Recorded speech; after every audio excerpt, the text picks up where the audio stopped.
Welcome to another video. Today I'm going to tell you about the best camper van accessory that we currently have. We were lucky enough that Bluetti contacted us to say, would you like to try out our EB55 power bank and tell us what you think about it, and you can keep hold of it. So I thought about it for a second and said yes. Here she is in all her blue splendour. We wanted to get one of these units for a while, but it was quite an investment, and we decided that we needed one, but we just had too many things that we wanted to buy first. This came along at the right time for us.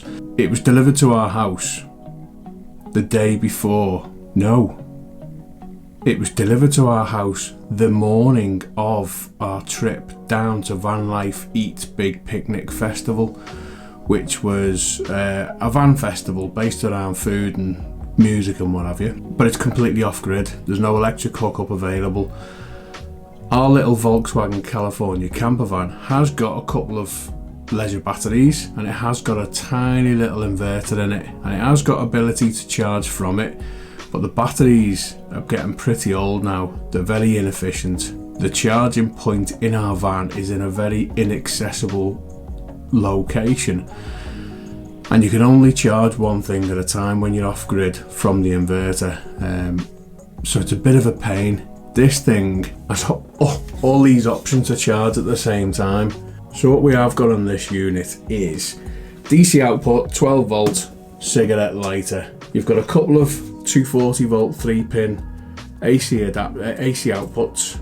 We have a USB-C 100 watt output, 4 little USB-A outputs. So these are, what are they? 3 amps per side, so it's 1.5 amps if you use them both at the same time. And we also have a little wireless phone charging port on the top here. You simply just put your iPhone straight on top if it takes wireless charging, and it's away, it's done, it's charging. So you can see you've got your battery monitor on the left. You've got your input, so if you are charging this unit, it will show you what wattage you are charging at. Mains charge about 200 watts. You can increase that charging input for a faster charge by plugging in the solar, an optional extra, which we need to get some of them because there's 1 or 2 situations where we thought we could do with charging on the solar. That allows you to get a quicker charge. It charges pretty quick as it is just on the mains. It's only a few hours from 0 to 100. And at the bottom is the output. That will obviously go up the more powerful items you have plugged into this. This will tell you how many watts it's charging out at. As I say, this arrived just in time for the Van Life Eats Big Picnic Festival. We spent, I think it was 2 nights I think it was. We constantly charged our mobile phones, the drone, the Sony camera, the DJI camera, the GoPro camera, the laptop, my e-cigs, I can't remember what else there was, but we charged this to about 60 or 80% before we left the house, because we literally had a couple of hours before we were leaving. Threw it on charge, and as we drove down to the festival, we then plugged it into the 12 volt cigarette lighter in the van to charge on the way there. So the beauty is, if you haven't got solar panels, it's not the end of the world. You can charge this thing as you're driving to your location to enable you to have 100% charge when you get there. So the charging at the Van Life Festival was an absolute dream. It came in extremely handy straight away. Following weekend after that, we travelled up to the Scottish Highlands. We went to go to the Highland Games. It was the Braemar Gathering, the Royal Braemar Gathering. There was no campsites available, there was no hotels available. It was a very, very popular event, especially it's been cancelled for the last 2 or 3 years because of COVID. So we had to sleep on the street in our van for 2 nights. This gave us a little bit of a challenge, because when you're sleeping on the street, you can't just open everything up, you can't swivel your seats around, you can't really make it look like you're camping. So this little portable unit came in extremely handy, because we were able to charge from this extremely easily while up in Scotland. Again, cameras, e-cigs, phones, all that type of stuff. 2 weeks after Braemar, we set off on a 3-week road trip around Europe. We did have plans to stay at some campsites. We did have plans to stay at some free camping spots. Our first location in Europe on our trip was the Dolomites in Italy, northern Italy. Mountain range, beautiful, absolutely drop dead gorgeous scenes. So again, we used this for 2 nights there. The funny thing is, it came in extremely handy when we were wild camping. When we got to the campsite, we still used it. We had mains electric hookup on the campsites. The reason for this is, we made sure this unit was fully charged and then just used it throughout our trip, even though the van was hooked up to electric. The reason for that is easy access. We could just throw a phone on top, we could just throw a USB cable into the front, as long as this unit was within the van in a position where we could easily get to it. It made so much sense. And then all we did was, before we left, we charged it up to full again on the mains electricity hookup. We used it in pretty much every location on our 3-week trip. We went to a campsite in the Dolomites. We then headed up to Munich for Oktoberfest. Oktoberfest, it came in extremely handy again because we had no hookup. We then head down to South Bavaria, through to Switzerland, and then up to Belgium. And there was a real mixture of staying on a campsite and still using it, and then obviously next location we were staying off-grid. The reason I'm telling you this is because I'm not going to go into the technical specifications of this unit, because a lot of other videos on YouTube cover all that. The website comprehensively covers that as well, and I don't want to send you to sleep if you're not already asleep anyway. This is more of a real world usage situation. The reason this is perfect for us is we have a small van. We have a VW T5. It doesn't have lots of available space. This will comfortably fit in one of the cupboards underneath our sink.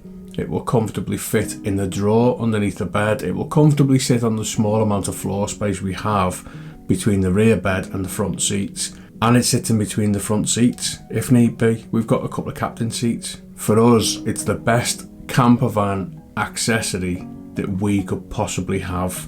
It has extremely sturdy rubber feet.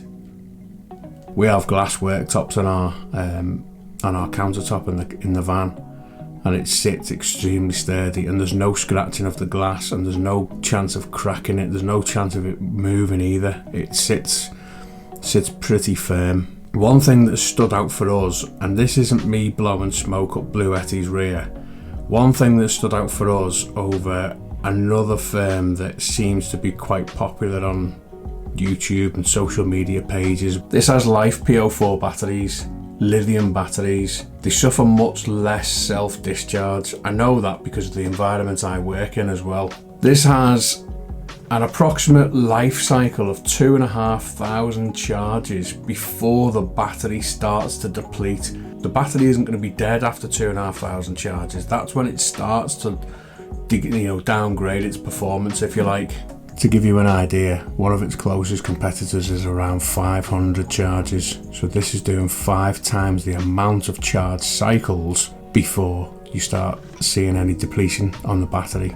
That's got to be 7 years minimum before you start to see it depleting. For sensitive electronics, it's also got a pure sine wave inverter. I'm not going to pretend I know what that is fully, but I know for a fact that some sort of sensitive electronics like laptops and what have you, that will protect it. Another thing it's extremely useful for, and we will be using it for this in the future, is tent camping. We've been camping for years in tents before we had a van, and I think once or twice we got electric hookup and it was an absolute faff. Sitting this in a tent, even in a tiny little 2-man mountain top tent, which we do have, this will fit. I wouldn't carry it up a mountain because it is a little bit weighty, but if you're staying on a campsite in a tiny little tent or a massive big family tent, everyone's got access to just throw a cable into it, throw a phone on top of it, plug a little 3-pin plug into it. Next week we are going to an off-grid cottage high up in the mountains in Wales, in North Wales. It's surrounded by nothing but trees. There's no mains electricity to this place. We're staying there for the night. We're definitely taking this with us. This is going to be ideal. Because this place has no mains electricity as well, there's no lights, so we've got to take candles. But another decent feature of this thing is, on the rear of the unit, we've got this light. Now if we get really stuck, we can Morse code SOS. Hopefully we won't need that. It's quite a bright room in here right now, but trust me, this is a bright light. It's a very nice diffused, even light as well. It's got quite a wide beam angle. It's not too intense to look at, but you have got that extremely frosted, diffused light. It has got a couple of different settings, lower and brighter. Carry handle, obvious reasons. It's quite a weighty unit. It's not hard to lift or carry, but you can quite clearly tell it's got a hefty battery inside it. So the handle is huge, it's comfortable, and it does retract down flat. The only time we noticed that we were pushing this to its limits, and when I say pushing it to its limits, we abused the charging capabilities on this over the last month or so. Constantly putting little e-cigs in, mobile phones, cameras, drones, you name it, we were constantly charging on this thing. Gobsmacked at how little the battery meter started going down. It goes up and down in 20% increments. So we went from 100% and we were charging loads of things for hours, and then all of a sudden it went 80%. It was like, is that all it's using? I plugged in my Apple MacBook Pro when I was editing, when I was in South Bavaria in Germany, and I was doing some pretty heavy 4K editing on the laptop, and the battery on this thing started depleting pretty quickly. So if you're going to plug something in that's going to take a lot of power, expect to see this start depleting quite quick. Now when I say quick, I didn't say the thing was dead in half an hour. It wasn't. Did a great job. It was just when you're plugging tiny little things in via USB cables like phones and fags and cameras and what have you, it's quite clear they take up next to no power. The MacBook must be a right hungry beast when I'm editing, so just be aware of that. So that's why there's one or two situations where we almost got stuck with running this power down, but luckily we were moving quite regularly. Now if we were staying in a location for a bit longer, we would have needed the solar panels, and we will be going to get the solar panels, pay for it ourselves, certainly running into the spring, because we've got plans to stay at a few locations for longer periods. This is absolutely perfect for day-to-day charging or just getting a little bit of power in certain things. Obviously it's a 700 watt unit, so you can't go plugging 1,000 watt kettles into it and 1500 watt hair straighteners. It has a limit. Now the only thing that we said we might have wanted more from this was when you are off grid, we've got a little 1 litre kettle and it's about 1,000 watts. It would have been really nice to plug an electric kettle into this thing, but obviously we had to use the gas instead. It's not the end of the world. It's it's first world problems. But I think in the future we potentially might look to get a bigger one of these. We've realised just how good these things are. Everyday life in a camper van, motorhome, tent, even on a boat. Just to summarise, it's an extremely reliable brand. These people have been doing it for a while. There's quite a lot of these units within the range. This is one of the smaller ones. I think it's just over 500 quid. They can get pretty colossal with massive power advantages over this one.